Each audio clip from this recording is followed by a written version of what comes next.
आणि आता 36 जिल्ह्यातल्या महत्त्वाच्या घडामोडी पाहूया वेगवान।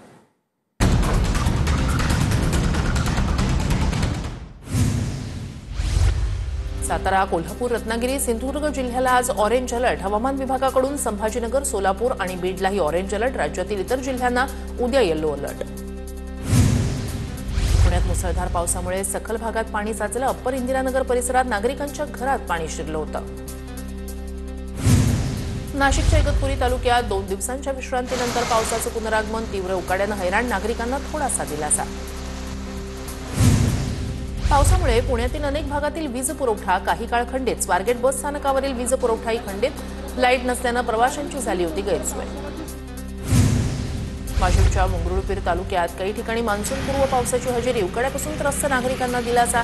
सलग 9व्या दिवशी पाऊस झाल्यानं शेती कामांना फायदा होणार। सिंधुदुर्ग जिल्ह्यात अचानक आलेल्या पावसामुळे नागरिकांची तारांबळ। कणकवली शहरात ठिकठिकाणी पाणी साचलं। रस्त्यात पाणी साचल्यानं वाहनांना मार्ग बदलावा लागला। कल्याण भिवंडीत विजेच्या कडकडाटासह मुसळधार पाऊस। अचानक पावसाचा जोर वाढल्यानं घरी परतणाऱ्या नागरिकांची चांगलीच तारांबळ। सोलापूरच्या बार्शीत वादळी पावसामुळे छत कोसळलं। बार्शी तहसील कार्यालयासमोरील कॅन्टीनचं छत कोसळलं। 1 जण जखमी, 5 जणांना सुखरूप बाहेर काढण्यात यश। अंधेरी परिसरात मुसळधार पावसामुळे अंधेरी सबवेत पाणी साचलं। अंधेरी सबवेत साचलेलं पाणी काढण्यासाठी पंपिंग मशीनचा वापर। पाणी काढल्यानंतर सबवे पुन्हा सुरू। ठाण्याच्या वंदना टॉकीज परिसरात साचलं पाणी। काही वेळाच्या पावसातच पाणी साचलं। पाण्यातूनच नागरिकांना मार्ग काढण्याची वेळ। कांदिवलीत लालजीपाडा परिसरातील एसआरए इमारतींमध्ये पहिल्याच पावसात गळती। जय भारत एसआरए इमारतीच्या घरांना गळती लागल्यानं रहिवासी चिंतेत। मीरा भाईंदरमध्ये मुसळधार मान्सूनपूर्व पावसाची हजेरी। वादळी वाऱ्यामुळे घरी परतणाऱ्यांना मोठा त्रास।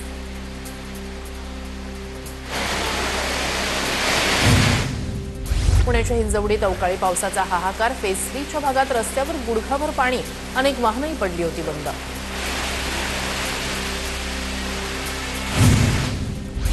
पुण्यातील सिंहगड रोडवर अचानक आलेल्या पावसामुळे वाहतूक कोंडी। पहिल्याच पावसात नागरिकांची दाणादाण।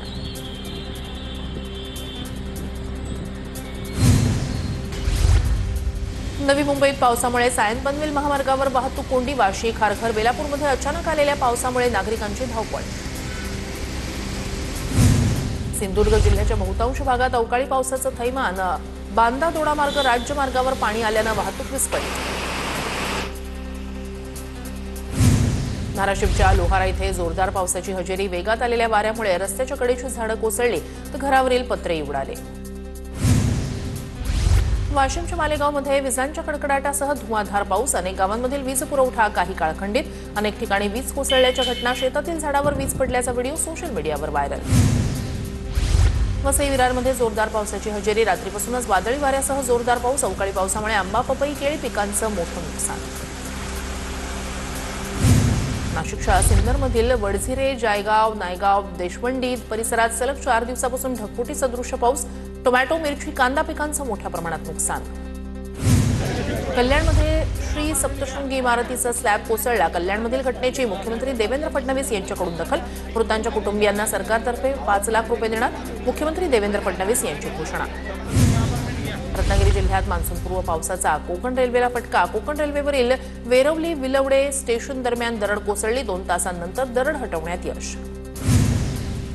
वादळी वाऱ्यासह मुसळधार पावसामुळे नाशिकच्या पिंपळगाव कृषी उत्पन्न बाजार समितीचं मोठं नुकसान। टोमॅटोसाठी आणण्यात आलेले पत्र्याचे शेड कोसळले तर झाडं उन्मळून पडली। नंदुरबार जिल्ह्यात झालेल्या वादळी वाऱ्यासह अवकाळी पावसामुळे 92 घरांचं नुकसान। नुकसान झालेल्या घरांचं प्रशासनाकडून पंचनामे करण्यास सुरुवात। लवकरच पंचनामे करून मदत द्यावी, नुकसानग्रस्त कुटुंबांची मागणी। अमरनाथच्या नवीन भेंडीपाडा भागात पावसात लघुशंका करताना तरुणाला विजेचा झटका। नाल्यात असलेल्या वीज प्रवाहाचा झटका लागून तरुणाचा दुर्दैवी मृत्यू। राज्यात 23 जिल्ह्यांना अवकाळीचा फटका। 23,331 हेक्टरवरील पिकांचं नुकसान। विदर्भासह मराठवाडा, पश्चिम महाराष्ट्र आणि कोकणातही काही जिल्ह्यातील पिकांना फटका। शेतकऱ्यांचं मोठं नुकसान। पंचनाम्यांना सुरुवात। पुण्याच्या खेड शिरूर तालुक्यांना ढगफुटी सदृश्य पावसाने झोडपलं। मुसळधार पावसामुळे ओढे नाल्यांना पूर। शेतीचं प्रचंड नुकसान। जळगावच्या यावल तालुक्यात शेतकऱ्यानं केळीच्या बागेवर फिरवला रोटावेटर. 15 दिवसापासून सुरू असलेल्या पावसामुळे शेकडो हेक्टरवरील केळी बागा आडवा झाल्या. नुकसानामुळे हतबल होत साकळी गावात शेतकऱ्यानं केळी बागेवरून फिरवला रोटावेटर. कोकण मध्य महाराष्ट्रात शुक्रवारपर्यंत मुसळधार पावसाचा इशारा. कर्नाटक लगतच्या समुद्रातील दाबाच्या क्षेत्राचा परिणाम तर मुंबईसह कोकण आणि संपूर्ण महाराष्ट्रात 31 मे पर्यंत मान्सूनपूर्व पावसाचा अंदाज. हिंगोलीच्या मार्केटमध्ये शेतकऱ्यांनी विक्रीसाठी आणलेली हळद भिजली. संत नामदेव मार्केट यार्डमधील घटना. मार्केट कमिटीच्या हलगर्जीपणामुळे शेतकऱ्यांची हळद भिजल्याचा आरोप. कोल्हापूरच्या इचलकरंजीमध्ये मान्सूनपूर्व पावसामुळे केळी बागेचं मोठ्या प्रमाणात नुकसान. नैसर्गिक आपत्तीमुळे शेतकरी सुरेंद्र हसुरे आणि आशिष हसुरे या शेतकऱ्यांचं मोठं आर्थिक नुकसान. पुण्याच्या भोरमध्ये गेल्या 5 ते 6 दिवसांपासून मुसळधार पाऊस. कच्च्या विटा भिजून विटांचा चिखल झाला. वीटभट्टी व्यावसायिक अडचणीत. नंदुरबार बाजार समितीत कांद्याची आवक वाढल्यानं कांद्याच्या दरात घसरण. कांद्याला 1000 ते 1200 रुपयाचा दर. शेतकऱ्यांनी केलेला खर्च देखील निघत नसल्यानं शेतकरी आर्थिक संकटात. नंदुरबार जिल्ह्यातील शासकीय कार्यालयात आग विझवण्यासाठी अग्निशमन यंत्रणेची मुदत संपली. मुदत बाह्य असलेल्या अग्निशमन यंत्रणाला आग लागल्यावर आग कशी विझवणार असा प्रश्न. अग्निशमन यंत्रणा तात्काळ बदलण्यात यावी अशी मागणी. नाशिक जिल्ह्यातील MACCIA संघटनेकडून पाकिस्तानसह तुर्की आणि अझरबैजानची आर्थिक कोंडी करण्याचा निर्णय. व्यापारासह पर्यटनावर देखील बंदी घालण्याचा निर्णय. महाराष्ट्रातील व्यापारी आणि उद्योजकांच्या संघटनेचा निर्णय. अजित पवार आणि धनंजय मुंडेंची फडणवीसांसोबत चर्चा. तिन्ही नेत्यांमध्ये तासभर चर्चा झाल्याची माहिती. ठाणे पालिका स्वबळावर लढण्याची तयारी पूर्ण. अजित पवारांच्या राष्ट्रवादीचे नेते नजीब मुल्ला यांची माहिती. उमेदवारांची यादी तयार झाल्याचं सुद्धा नजीब मुल्लांकडून स्पष्ट. पालघरच्या वाढवण बंदराभोवती दलालांचा बिळखा. कमी दरात शेतकऱ्यांच्या जमिनीची खरेदी सुरू. चंद्रशेखर बावनकुळे यांची माहिती. गैरव्यवहारावर शासन कारवाई करणार. बावनकुळेंचा इशारा.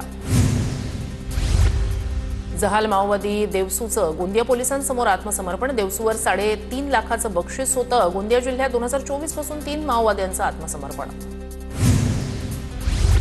पालघर जिल्हाधिकारी कार्यालयात बॉम्ब ठेवण्यात आल्याची मेलद्वारे धमकी. जिल्हाधिकारी कार्यालयासह शेजारील दोन्ही इमारतींची पोलिसांकडून तपासणी. धमकीचा मेल करणाऱ्या अज्ञाताविरोधात गुन्हा दाखल.